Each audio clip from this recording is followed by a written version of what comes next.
East Asian Beef is completely lack of nuance in her video titled Why Taiwan Loved Japan, Who Conquered and Colonized Them. So in this video, I'm going to try to explain why a good majority of her video just lack nuance and explanations. And I'm also going to just say the misinformation give are not even hard to disprove. You can literally just do a few Googling and read Wikipedia pages just to know that she made so many gross generalizations. Now, the very first segment of the video is already kind of a disaster. It's no secret that Taiwan loves Japan. By love, I'm not talking about the shallow weeb level. I love Japan because anime is so cool type of love. Taiwanese people love Japan in a deeper way, beyond just the waifus and Hello Kitties. Following Japan's 2011 earthquake, Taiwan donated a whopping 20 billion yen to Japan, making Taiwan the largest donor per capita in the world. And according to recent stats, more than 75% of Taiwanese people pick Japan as their favorite foreign country. 81% said they felt a strong connection with Japan. Knowing this, you're probably wondering the same thing that I was. Why? Dude, wasn't Taiwan colonized by Japan for half a century? Like, what's up with this colonial love complex? To find answers, the first step is to go out and touch grass. I mean, touch Taiwan's grass. Explore the streets, observe the environment. A friend of mine who went to Taiwan on an exchange program once said something that really struck with me. She said, Taiwan is like a duplicate parallel world of Japan, except everything is dubbed in kanji only. Japanese-style architecture, Japan-built railway, 7-Elevens that are very similar to their Japanese counterparts. Except there's more bubble tea. And above anything, they're still using this building, which was Japan built, as their presidential office building. Now, the reason why I said still using is because Japan built a similar building in Korea, the Government General of Chosun building. And guess what the Koreans did with it? They took it down, demolished, gone. Basically a middle finger gesture to say screw you to Japanese colonization. So Taiwan versus South Korea, we're seeing two completely different attitudes. In Korea, every once in a while, you'd see some form of anti-Japan demonstrations, be it a protest, netizens roasting Japanese members, boycotting Japanese products, etc. So why this difference? Now, I know she meant the video to be lighthearted with pointing out some superficial similarities between cities of Taiwan with cities of Japan, stating Taiwan is like a duplicate mini Japan because there are some Japanese-style architectures that has high-speed rails and 7-Elevens. This is such a weird way of priming your audience understanding a video that's supposed to be nuanced. Now, East Asian Beef did say it's a friend who said this. If your friend really thinks Taiwan is a duplicate parallel of Japan because of those few things, then her friends will be in a world of shock if they ever travel to mainland China or South Korea, because mainland China has high-speed rail and Japan-style architectures, while South Korea bows a lot like the Japanese. She also mentioned 2011 earthquake donation to Japan from Taiwan. This isn't an indication of Taiwan love for Japan. I thought donation to earthquake victims are common human compassion. Taiwan also donated a lot of money to mainland China during the 2008 Sichuan earthquake. In addition, what does her friend even mean by everything being dubbed in kanji only? Now, Taiwanese people speak Mandarin Chinese. Why is her friend calling Chinese characters in a Chinese-speaking country kanji? Does her friend don't even have the most basic decency of respecting Taiwanese culture by saying Chinese character? Also, kanji just mean Chinese character, so you're going a roundabout way of saying everything in Taiwan is in Chinese characters.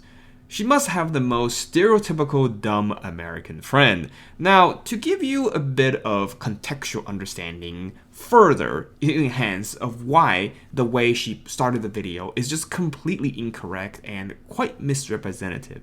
So I try to do what she told me to touch Taiwanese grass and explore the streets of Taiwan through the power of Google Maps to find what feeling of parallel Japan would I get from exploring the streets. Sadly, what I find are Taiwan has quite a few major roads in their city named after mainland Chinese cities, like Nanjing Road, Chongqing Road. They also have both roads and parks named after Chinese nationalist Sun Yat-sen, like Zhongshan Road, Zhongshan Park, even a whole district in Taipei named Zhongshan District. That's pretty interesting.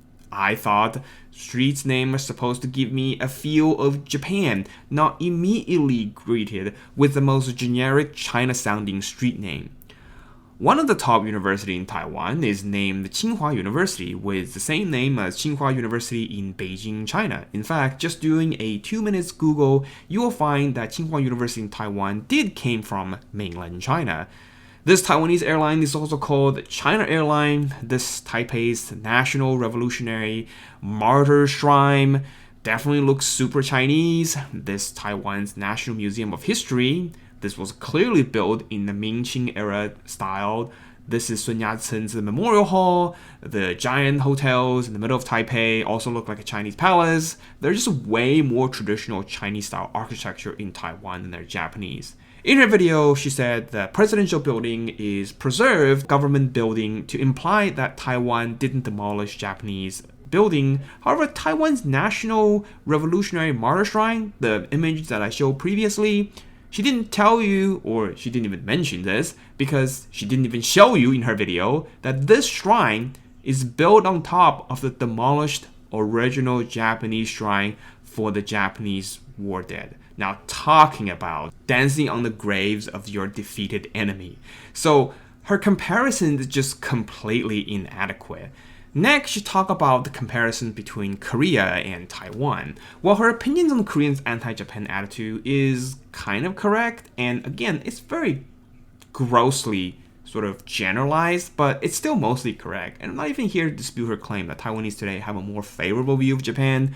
However, she's completely wrong explaining the history of Taiwan. Let's talk about social norms. In Korea, one of the biggest statutory holidays is Restoration Day, where people celebrate Korea's liberation from Japan in 1945. This day is currently referred to as the National Liberation Day. However, if we go by the original Korean word-by-word translation, it's literally Restoration Day. Normally, the goal of this day is to boost national pride, remember colonial traumas, and essentially celebrate Korea's return to its mother in 1945, hence the wording Restoration Day. Now, given that this day is a big deal, as long as you don't live under a cave and you somewhat participate in society, even if you have no interest in politics or history, you will naturally absorb the fact that your country was once colonized, and that experience was not very pleasant. However, in comparison, in Taiwan, Restoration Day has been cancelled since year 2000. It was somehow reinstated just earlier this year, but for the past 25 years, this day was no longer a statutory holiday. And the reason for its cancellation is actually quite logical. From Taiwan's perspective, it simply doesn't make sense to celebrate Restoration Day because there's nothing to restore back to. See, in the case of Korea, you've got a very clear us versus them situation. Before Japan's takeover, Korea had long existed as a sovereign kingdom with a strong cultural identity, and then they were suddenly colonized by Japan. So Japan stood out as the obvious, universally disliked foreign invader. Therefore, when Japan surrendered in 1945, Korea was returning back to the hands of its own people, making restoration a perfectly fitting term. And regardless of which party ruled Korea afterwards, whether it's left-wing or right-wing, democratic or authoritarian, everyone could still rally around Japan being the shared enemy. However, in Taiwan, things are a lot messier. For most of Taiwan's history, societies were organized as tribes rather than as unified state. So depending on who's in power, the narratives of where Taiwan originally belonged may vary significantly. For an average Taiwanese person born after the 1980s, the dominant narrative they grew up with is Taiwanization. Taiwanization, also called Taiwanese localization, argues that Taiwan should define its identity and history through the lens of local Taiwanese people. By this logic, everyone else who came to control the island was essentially a foreign force. So this would mean that the Qing dynasty, which ruled since the 17th century, and the KMT, which took over Taiwan after Japan surrendered, were also just foreign colonizers. In other words, in 1945, Taiwan was simply handed from one colonizer to another colonizer. So she explained Taiwan's situation by talking about Taiwan's cultural heritage in the framework of Taiwanization. Now, this Taiwanization explanation starts with the indigenous Austronesian tribal population. However, just doesn't really work for the actual history of Taiwan. Now, modern-day Taiwan has little to no commonality with the original Aboriginal populations of Taiwan. She didn't want you to know that Taiwan today is in fact composed of 95 to 97% ethnic Han people. The ethnic group originally come from mainland China. This is like claiming the United States began with Native Americans, but don't tell you today that white America makes up the majority of the population in the US.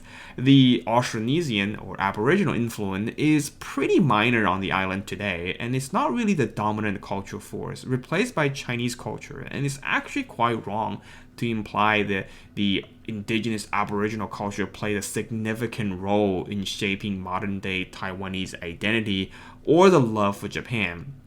The Aboriginal population in the island makes up only 2.3%. These peoples have been Sinicized because guess what? The dominant culture on the island is Chinese. This isn't me downplaying the Aboriginal people in Taiwan today, but the way she plays up this Taiwanization narrative of indigenous people car just doesn't really work. This is like a white person in America saying that he's Native American Indian. She also just completely glossed over, in the broadest stroke possible, of Taiwan's history between the 17th century to the 20th century.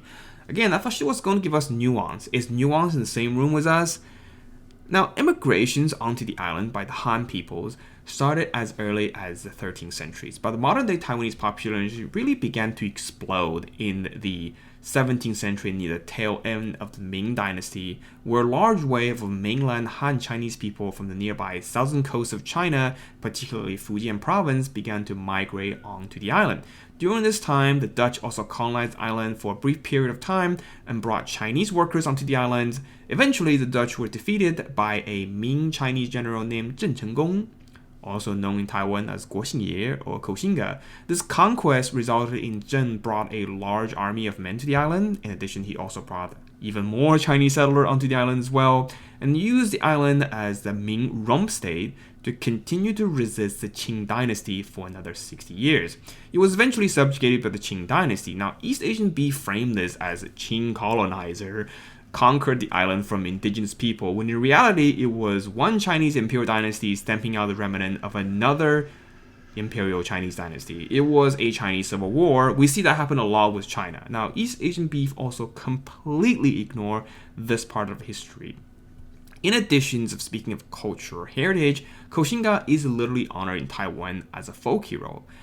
It shares its cultural heritage not with the Aboriginal people, but with China. The truth is, Chinese culture is just simply the dominant culture on the island for centuries. And most people on the island today trace the heritage back in mainland China, not with Aboriginal people. Again, the reason why I'm bringing this up is because the East Asian Beef simply just don't tell you this.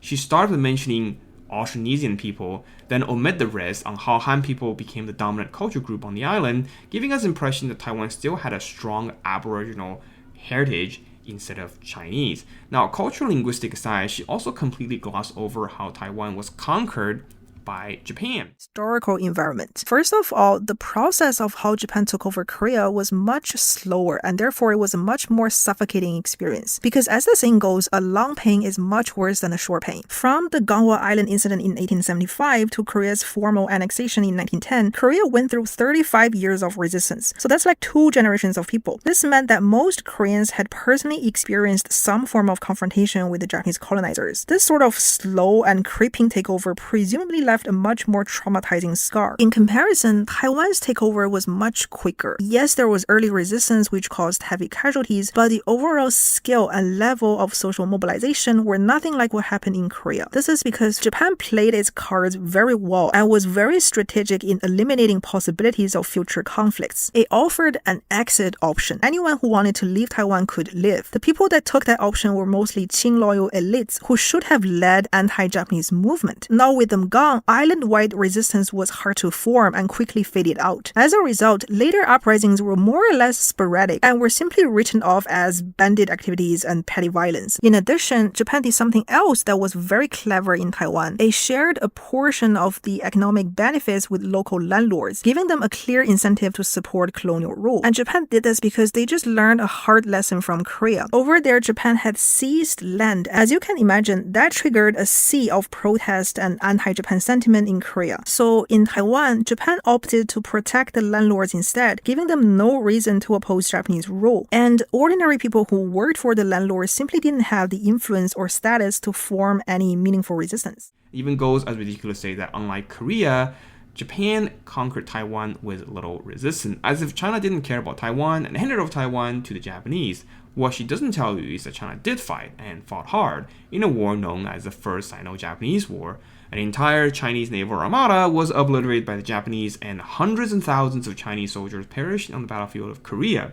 While the war was caused by Japan and China fighting over dominion for Korea and wasn't really about Taiwan, and the Chinese Armada, the Imperial Chinese Navy's Beiyang Fleet, wasn't explicitly defending Taiwan, but it was fighting against Japan. If China had won the First Sino-Japanese War, China would have no need to hand any part of its territory to Japan. It's not that China didn't fight, China did fight, and they lost badly to the Japanese. And as part of that defeat, Japan demanded China to relinquish Taiwan to Japan, in addition to relinquish its dominion over Korea.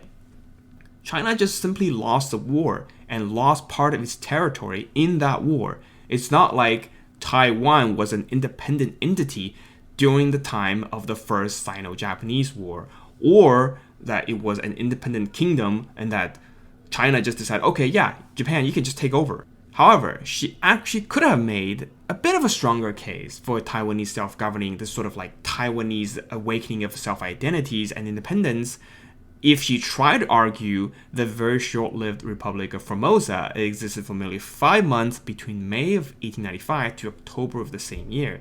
Because she won't, because like the Ming Dynasty general Zheng Chenggong, the people who formed the Republic of Taiwan in 1895 was too Chinese for her, as they are still considered themselves to be Chinese, because they were mostly Han Chinese people. When China lost the war, they knew it's kind of over. They did form a bit of armed resistance, but it was too small. The island just simply wasn't equipped to be an independent country. It was entirely a Chinese territory, dependent on mainland China to defend it. And when mainland China lost the war, there's little that Taiwan itself can do to defend from invasions of the Japanese. And also, if you want to prove that vast majority of the islands in 1895 are not indigenous Austronesian people, but Chinese people, just look at many of the painting and drawings showing people of Taiwan during this time. You'll see that mostly wearing Chinese clothes in a very China-looking city, not Aboriginal garments or Aboriginal tribal units. One of the armed resistance fighters on Taiwan, Li Sen, later became the president of the Republic of China on the mainland. The truth was that Taiwanese had always considered themselves to be culturally and even politically Chinese for a very long time. It must be really awkward for her to try to come up with anyone who can represent historical, pure Taiwanese independent spirit just to find out that they're all Chinese. I mean, she could really just dig for more Aboriginal people, but then that wouldn't work because most people in Taiwan today, as I said a couple of times in this video already, are 95% Han Chinese people or trace its origin from mainland China. She also doesn't want to tell you that Japan's colonial rule also did a systematic sort of cultural erasure policy known as the imperialization. The same policy was placed on Korea aimed at erasing the Korean culture. This meant that local Chinese and Aboriginal culture are forcibly abolished.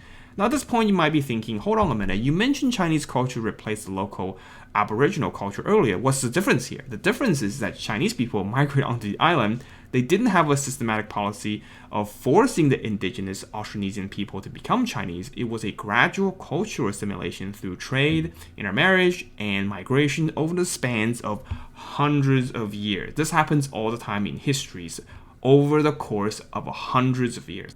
While the Japanese imperialization was a forced, rapid cultural transformations, not at all was there any consensus of the local population aimed at replacing the local culture as quickly as possible. Now, Taiwanese people are demanded to speak Japanese, change the name to Japanese, practice Japanese culture, and practice Shinto. And as a result, there were some people in Taiwan who did think of themselves Japanese. This is actually a point that East Asian Beef did bring up. And yes, some of the most influential Taiwanese politicians were basically Japanese. But we'll come back to that a little bit later. Is that even under such a policy, many Taiwanese continue to hold themselves as culturally Chinese. Movements such as Taiwanese Cultural Association strongly advocated for promotion of their Han Chinese identity and heritage under the Japanese colonial rule. And there is a bit of quite interesting things happen. Japan didn't actually oppose this too hard, at least not in the 1920s under the period known as Taisho democracy. Well, until World War II broken up. During the 20s and early 30s, Japan tolerated Han Chinese cultural identity on Taiwan, allowing Chinese people in Taiwan to celebrate their traditional Chinese heritage.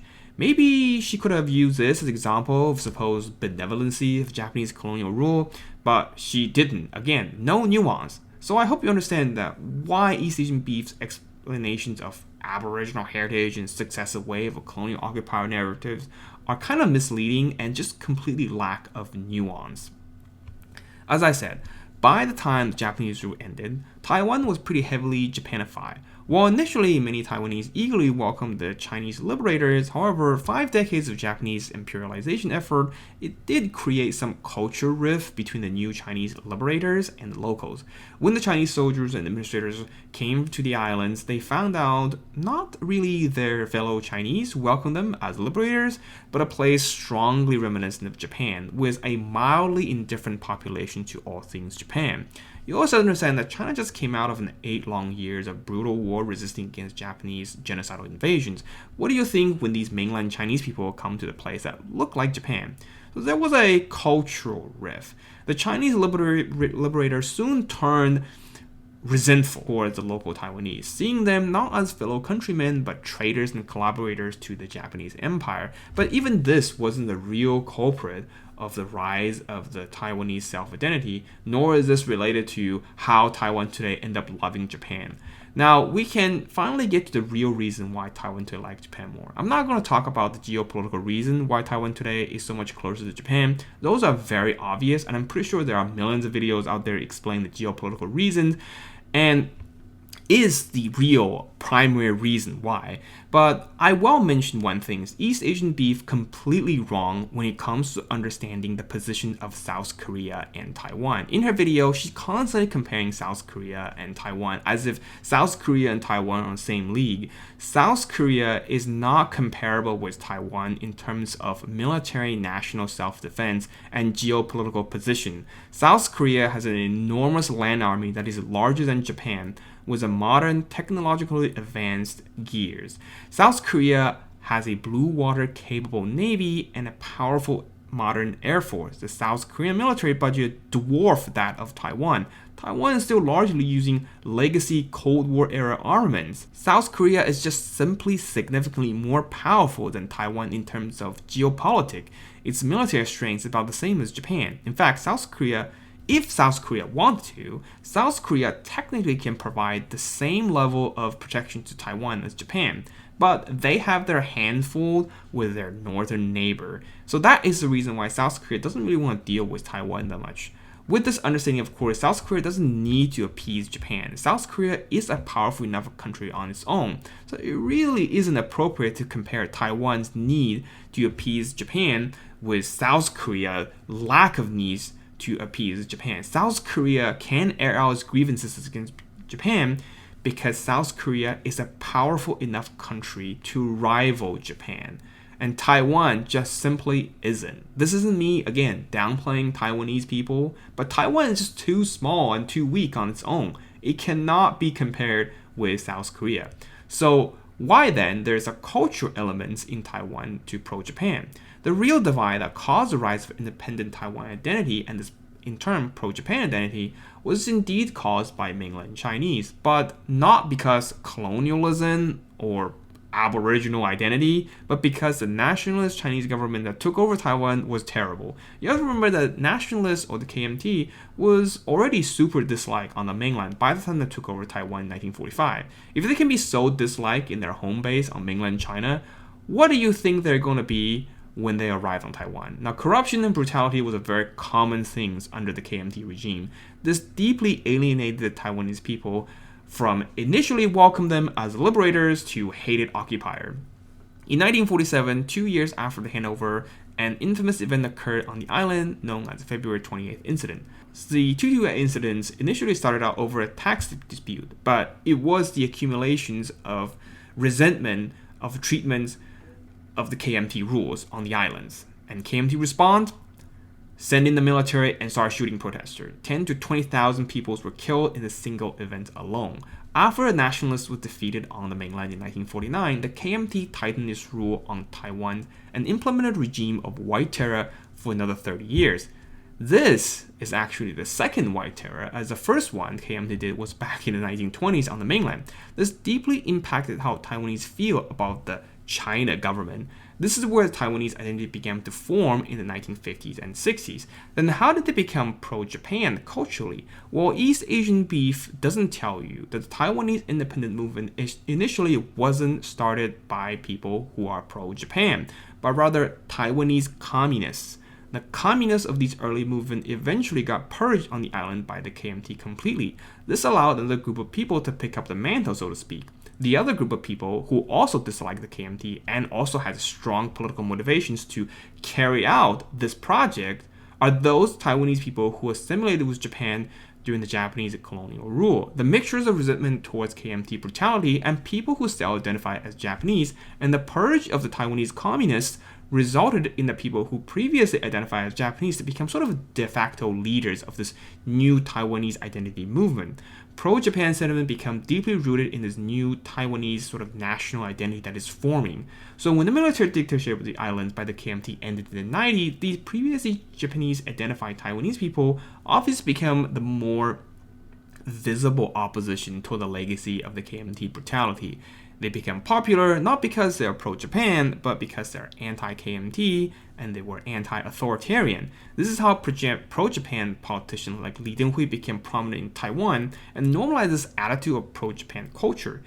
Now, unless you've been living under a rock recently, you'd probably know that there's a huge beef going on right now engulfing Taiwan, Japan, China, and possibly the US. And as they all say, if this type of conflict doesn't resolve peacefully, it low-key has the potential of escalating into World War III and we'd all be cooked. Now, this may prompt many of you to say, yo, this is it. It's all about geopolitical alliance. The reason Taiwan is so fond of Japan is because post-World War II, Taiwan really needed Japan as an ally against the communists. While all that is very true, the thing is, you could argue the exact same thing about South Korea. Like, they're also in the same alliance and they also need the US and Japan against North Korea. Yet, South Korea and Japan absolutely do not display the same level of affection towards each other the same way Taiwan and Japan do. So the point is, this extremely cozy relationship between Taiwan and Japan nowadays, where Japan seemingly offers protection to Taiwan, is not just 100% geopolitics. Most of this honeymoon bromance relationship happened in the past 2 decades or so, pushed heavily by Taiwan's pro-Japan politicians. In South Korea, although some presidents are considered more Japan-friendly than others, none of them came close to the tone or intensity of Taiwanese pro-Japan leaders. The most prominent example being this guy, Li Denghui, who was arguably the most influential Taiwanese president and the most respected leader ever in Taiwan,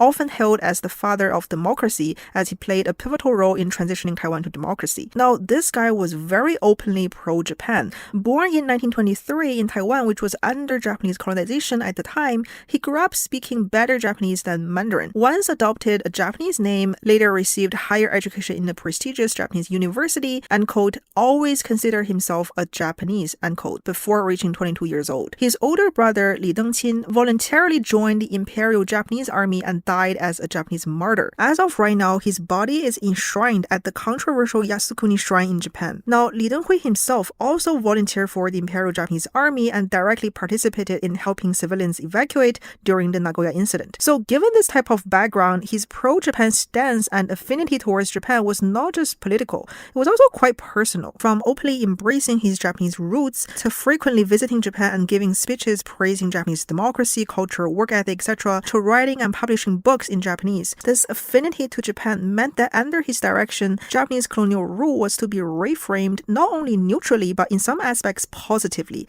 emphasizing Japan's contribution to Taiwan, such as helping Taiwan modernize, establishing institutions, infrastructure, as well as bringing positive Japanese values to Taiwan. According to a past interview, Li said that, quote, Taiwanese people often use the phrase Japanese spirit. It refers to the many positive virtues they learned during the Japanese colonial era: courage, sincerity, diligence, public service, self-sacrifice, a sense of responsibility, and cleanliness, unquote. Now, in that same interview, Li also said that, quote, what I find unfortunate for young people in Japan today is that they receive a one-sided education telling them Japan did terrible things in the past. It was an evil country that invaded Asia. Believing that Japan deserves criticism from the whole world, they have lost confidence. But that's simply not true. In reality, the only countries that criticize Japan are China and South Korea. And even then, their criticism is entirely entirely self-serving and based on their own agendas. Japanese people today must break free from the post-war culture of self-blame as quickly as possible. In her video, she framed the event like this. Lee was a popular president of Taiwan. He was very open about his fondness for Japan. Didn't think Japanese colonial was that bad, and sometimes even good. It's really easy for an audience to draw the conclusion that Lee was popular and people were okay with an incumbent president to say a bunch of pro-Japan stuff. The reality? He was a grifter. While he did become a massive weeb in his youth, throwing his lot with the Japanese Empire, he was a lifelong member of the KMT party. He originally became popular in Taiwan through his efforts in supporting a democratic transition from the military dictatorships in the 90s. In the 1996 presidential elections of Taiwan, he still ran as the KMT candidate because he knew KMT still had a large support base and strong chance of winning the elections. And needless to say, KMT won by a landslide in the 1996 general elections of Taiwan. Lee leveraged his lifelong member of the KMT to gain votes and assurance for the old guard KMT supporters, while simultaneously leveraged his reformer image to the more democratically inclined voters, ensuring his absolute victory. And during his presidency, he deliberately kept his language on Japan, Taiwan independence, etc. vague and neutral. So where did East Asian Beef get all her evidence of Lee being so open about his fondness for Japanese empire? All that stuff came long after Lee had left office in the late 2000s and 2010s, until he's passed away in 2020. What East Asian Beef shown you was not the word of an incumbent president or a mainstream active popular politician, but an old man ranting nonsense in his twilight years. But even then, he was quite often criticized in Taiwan for his open displays of praising the Japanese empire. So here's another interesting side fact about Lee, and I think really further illustrated how Lee, in my personal opinion, is really a grifter. So East Asian Beef tried to present to you this narrative that Lee was a member of the military, as I mentioned previously. Yes, Lee was a member of the military. Yes, Lee also probably spoke better Japanese than he did Chinese before the age of 22. But here's something that she didn't tell you. Lee abandoned his Japanese allegiance as soon as the Japanese Empire surrendered, and he became very infatuated with the idea of Marxism and communism. And I can tell you why that's the case, because Marxism and communism right after the war became hugely popular, right? Because they were known as the anti-fascist group. They are the most visible anti-fascist group. So when these communist leaders from Japan and in Taiwan were released after the war, they immediately became involved in organizing politically and starting growing in influence exponentially in both Japan and Taiwan. So Lee probably saw this as a new avenue of gaining popularity, or this is the latest popular political things, so he just signed up as Marxism. He signed up as a Marxist, and he very much ingratiated himself with a variety of Marxist communist movement in both Japan and Taiwan, even with mainland China. This is something that you probably don't know, but Lee Denghui was actually a member of the Communist Party of China, and he joined up with the Communist Party of China not once, but twice. Yes, he joined up once, and then he quit, and then he joined up again, and then he quit again. So that is basically something that's pretty interesting to look at him with a bit of evidence to suggest that he was grifting the entire time. He grifted as a Japanese soldier, and then he grifted as a communist when that was popular, and then he grifted as a KMT member when he knows that KMT is going to be staying in power for a very long time, and then he grifted as a democratic reformer when he sees the writing on the wall that authoritarianism is dying, and then he grifted in the end saying, oh, well, let's just be super loving Japan because that's the popular things now. So I think that throughout Lee's life, he really had a stronger grifter attitude than he actually believed he's a true Japanese throughout his entire life. I'm pretty sure he was more looking out for Lee himself Finally, I want to end this video with one last thing. It's not the most important, but I think it is a good segment summarizing my final thoughts on the East Asian beef video. This segment here, where she explained the cancellations of Taiwan Retrocession Day or Restoration Day. However, in comparison, in Taiwan, Restoration Day has been cancelled since year 2000. It was somehow reinstated just earlier this year, but for the past 25 years, this day was no longer a statutory holiday. And the reason for its cancellation is actually quite logical. From Taiwan's perspective, it simply doesn't make sense to celebrate Restoration Day because there's nothing to restore back to. Now, I hope some of you guys have caught this. In this segment, she only explained why Taiwan Retrocession Day was cancelled in the 2000s, but made zero attempt in explaining why it is brought back after 2025, saying somehow it was brought back in 2025. Now, I would think that this is a pretty important detail. Such an important detail shouldn't be hand-waved away if she really wants to give us a nuanced, detailed explanations of how Taiwanese feel about its history. Unfortunately, she did not make any attempt to explain why it is brought back.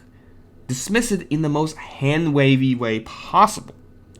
Now, I think I might know why. Because explaining why this day brought back would contradict her explanation on why it was cancelled in the first place. She explained the cancellations through the lens which is called Taiwanization, presenting Taiwanization as the mainstream dominant view on the island. As such, she cannot explain why this day was brought back, because it doesn't fit what she's trying to tell. Her explanation is just not a good explanation on how Taiwan really feel about its history. She only presenting us what she thinks, not what is actually happening on the island. The fact that they brought the Restoration Day back itself contradicts her biggest argument in her video, that Taiwanese people didn't think KMT government was legitimate. It's just another colonizer as bad as the Japanese. And what's even worse is that it is also omitted another large part of Taiwan's history. In the cancellations between the 2000s and 2025, this day was never really stopped celebrating as sort of a memorial day.